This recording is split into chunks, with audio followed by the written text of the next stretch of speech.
Before starting, please turn off the printer and disconnect it from the power supply.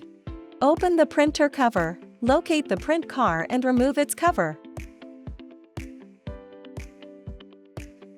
Pull out the ink sac that needs replacement and detach the corresponding ink tube. If the ink tube cannot be removed easily, use scissors to cut it off. Wrap the ink sac with a tissue to prevent ink from splashing.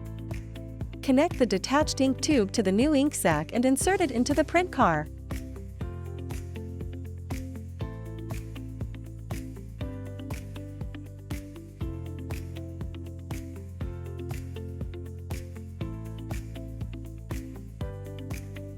Please perform this step one by one. Remove the old ink sac and install the new one to prevent confusion with the ink tubes. Note that the white ink sac is different from the color ink sacs. Please distinguish between them.